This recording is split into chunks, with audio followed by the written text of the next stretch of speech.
Hi everyone, सो आज discuss करेंगे pre engineered building sector के बारे में, जो अबाउट 2 मंथ्स अगो मार्केट का डार्लिंग था, ट्विटर पे ट्रेंड कर रहा था। एंड आज कंप्लीटली थिंग्स डिफरेंट है। एंड इसको अब सब हेट कर रहे हैं।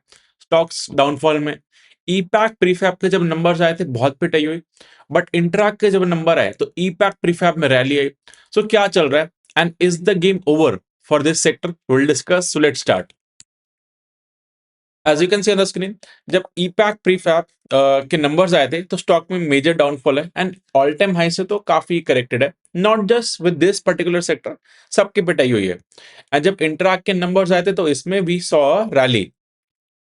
सो जो कंपनीज लिस्टेड है in the pre engineered building space, वो छोटी कंपनीज है। 2100 करोड़ का मार्केट कैप है ईपैक प्रीफैब का, एंड इंटरैक्ट का 3500 करोड़ का। सो दोनों स्मॉल कैप कंपनी है। पहले इंडस्ट्री का ओवरव्यू लेते हैं। सो इंडस्ट्री ग्रोथ जो इस सेक्टर की है 9 से 11% प्रोजेक्टेड है, लाइक फ्रॉम FY 25 से FY 30। सिमिलर इंटरैक्ट की पीपीटी में भी है। एंड जो इंडस्ट्री जीडीपी ग्रोथ से ज्यादा ग्रो कर रही होती है वो मेरे को थोड़ी अच्छी लगती है।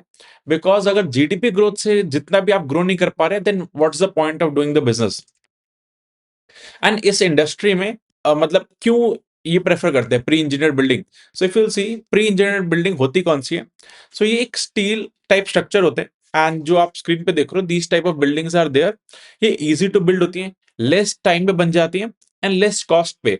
सो दैट्स वाई जो इंडस्ट्रीज जहां पे अभी हाई ग्रोथ है, like EMS space, renewable space, solar, wind, ये वाली इंडस्ट्रीज, वहां पे क्या हो रहा है कि इनको जल्दी स्पीड से काम करना है and they don't have much time की पूरा कंक्रीट का स्ट्रक्चर बनाए, बहुत टाइम लगेगा, पैसे भी ज्यादा लगेंगे। सो वहां पे ये बहुत हाई डिमांड में है। So that's about the industry. And before continuing, एक अनाउंसमेंट करना है that we have free Telegram group जिसका link is in the description, where I post things beyond YouTube. And वहां पे सारे results of Q3 FY 26 I am posting, so you can join it out. And note, it's purely for education purpose, कोई buy sell recommendation नहीं है। Let's continue.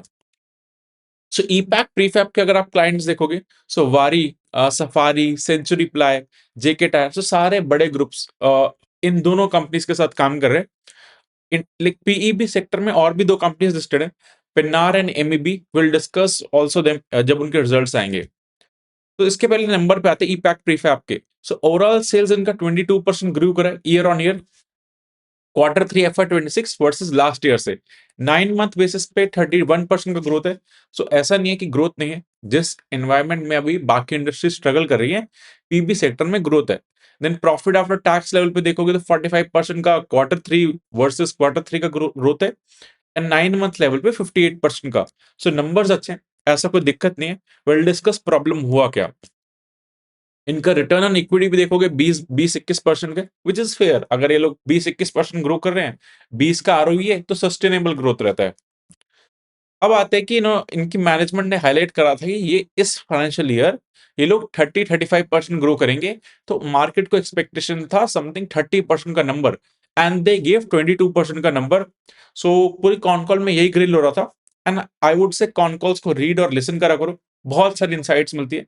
Personally I am doing very, like reading many con calls each day. Will share the insights सारी companies का। सो अभी क्या है कि इन्होंने हाईलाइट करा कि हमारा जो वर्क होता है वो मॉनसून से इफेक्ट होता है। अगर बारिश आएगी then they will not able to continue with their work. So इस वजह से इनके लाइक रेवेन्यू इंपैक्टेड था। नेक्स्ट क्वार्टर में ये लोग कवर कर लेंगे। तो इन्होंने गाइड करा कि पूरे फाइनेंशियल ईयर के लिए 30 से 35% ग्रो करेंगे। मतलब 1550 करोड़ का revenue they will do. So next quarter number बहुत अच्छे आएंगे, समथिंग 40% टाइप का ग्रोथ आना चाहिए जो ये लोग गाइड कर रहे हैं। तो नेक्स्ट क्वार्टर अच्छे हैं। फिर क्या प्रॉब्लम हुई? तो इन्होंने एक इंटरव्यू में हाईलाइट करा था कि हमारा ग्रोथ कंटिन्यू रहेगा जैसा पास्ट में है। ऑफिशियल ऐसा नंबर नहीं कोट करा था। सो इन्वेस्टर्स एज्यूम्ड कि 30-40% से कंपनी ग्रो करती रहेगी, बट इन्होंने इस कॉन कॉल में हाईलाइट कर दिया हम 20% से ग्रो करेंगे नेक्स्ट ईयर। एंड मार्जिन भी इन्होंने बोला कि एक रेंज में रहेंगे 10.5 से 11.5%, कोई इंक्रीज नॉट डिक्रीज। तो अब क्या हुआ? पहले 35% का ग्रोथ एज्यूम था नेक्स्ट ईयर, वो 20% करा, तो पिटाई हो गई।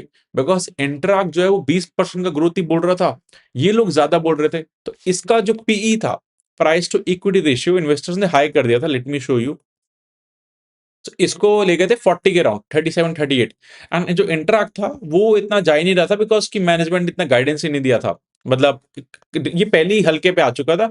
एंड जो लाइक ई पैक प्रीफैब था उसको इन्वेस्टर्स हाई पी पे ले चुके थे। तो अब क्या हुआ, इसकी ऑलरेडी पिटाई हो रखी थी तो इसका इतना इशू नहीं आया। एंड इसको मार्केट ने अब ट्रेलिंग 12 मंथ्स बेसिस पे 25 की पी पे ले आए। एंड जो इंटरैक्ट का अभी करंट पी है 25। सो दोनों फेयर वैल्यूएशन पे हो गए।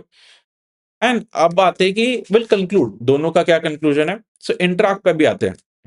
इंटरैक्ट के नंबर्स अगर आप देखोगे क्वार्टर थ्री में 43% का ग्रोथ है। सो नंबर्स तो बहुत ही ज्यादा अच्छे हैं। 9 मंथ लेवल पे 40% का ग्रोथ है। देन पैट लेवल पे 32% का ग्रोथ है बिकॉज एक लेबर कोड का जो वन टाइम लॉस आया सब कंपनीज को आया। तो इसलिए एबिटा मार्जिन और पैट मार्जिन पे आपको थोड़ा कंप्रेशन दिखेगा। एबिटा पे आपको वही दिखेगा 43% का ग्रोथ, 40% का ग्रोथ। सो आप 3 मंथ्स देखो, 9 मंथ्स देखो, नंबर अच्छे हैं, फिर प्रॉब्लम क्या हुई। एंड ऑल्सो इनको एक्सपोर्ट ऑर्डर भी मिले। So if you'll see over here Ghana and Myanmar से। एंड ये कंपनी अब north America US Canada side भी अब एंटर कर रही है बिकॉज वहां पे हाई मार्जिन होते हैं। बट एक्सपोर्ट साइड भी स्टार्ट हो गई चीजें।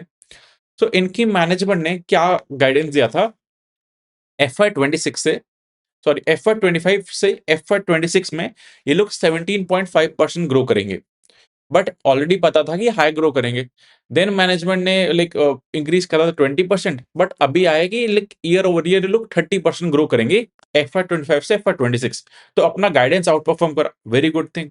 बट नेक्स्ट ईयर के लिए क्या हुआ कि इन्होंने गाइडेंस कराया 12 से 15%। दैट इज FY 27 में। तो अब इन्वेस्टर्स एक्सपेक्ट कर रहे थे कि 20% आएगा, वो मिस हो गया। बट उसके बाद लाइक FY 28 में 20% का इंटैक्ट है। सो आइडली ये लोग हर साल 20% से ग्रो कर रहे हैं अगर मैं 3 साल का इनका गाइडेंस देखूं। बट क्या हुआ, फर्स्ट ईयर 30 आ गया, देन अब 12 से 15% आएगा, देन 20 आएगा। ये एक्सपेक्टेड है जो मैनेजमेंट हैज हाईलाइटेड। अगर इंक्रीज होता है तो it will well and good. And market like investors expect कर रहे हैं कि ये थोड़ा अंडर प्ले कर रहे हैं।